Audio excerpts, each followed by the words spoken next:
Presented by super Tarana studio Hilsa. आप सुन रहे हैं सुधीर संगम को। Music by Sanjay Verma.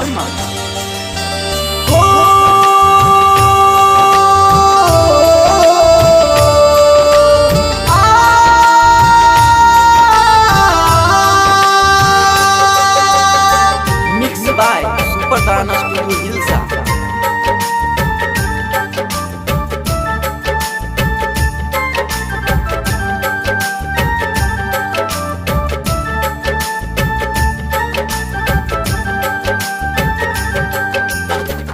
जाबे वफा दिलवा धड़की तोहर नाम से, जाबे वफा दिलवा धड़की तोहर नाम से।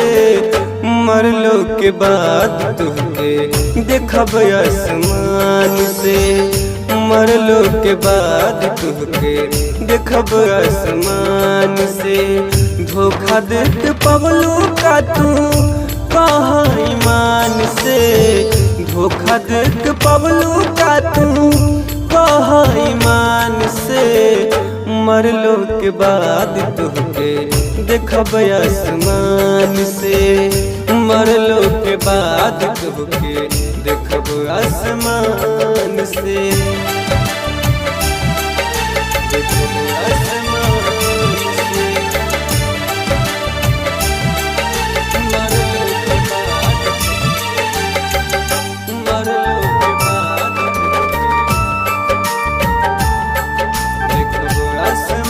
से। जैसे अमर बालला मजनू के कहानी, हीर रांझा कटले जैसे अपन जिंदगानी।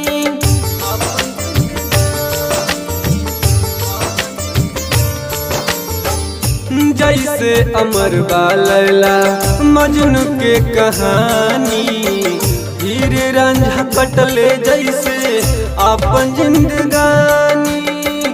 सही प्यार तुहसे करी कसम भगवान के, ओ सही प्यार तुहसे करी कसम भगवान के। मरलो के बाद तुहके देखब आसमान से, मरलो के बाद तुहके देखब आसमान से। जाबे वफा दिलवा धड़की तुहर नाम से, मरलो के बाद तुहके देखब आसमान से, देखब आसमान से। Mix by super Tarana studio hilsa.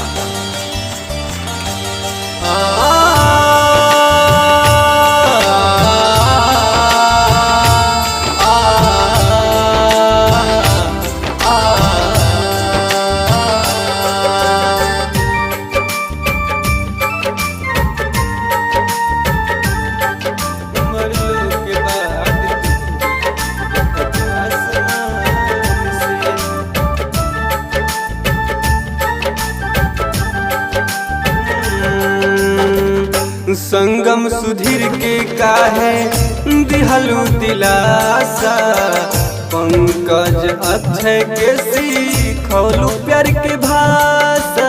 ओ, ओ, आ, आ, मुन्ना नीतीश के काहे दिहलू दिलासा, धुरेंद्र संजीव के सीखौलू प्यार के भाषा। पवन के लाश देखे शमशान में, पार्वती के लाश देखे शमशान में। मरलो के बाद तुहके देखब आसमान से, मरलो के बाद तुहके देखब आसमान से। जाबे वफा दिलवा धड़की तुहर नाम से, मरलो के बाद तुहके देखब आसमान से। जाबे वफा दिलवा धड़की तुहर नाम से, जाबे वफा दिलवा मरलो के बाद तुहके देखब आसमान से, मरलो के बाद तुहके देखब आसमान से। जाबे वफा दिलवा धड़क तुहर नाम से, जाबे वफा दिलवा धड़क तुहर नाम से।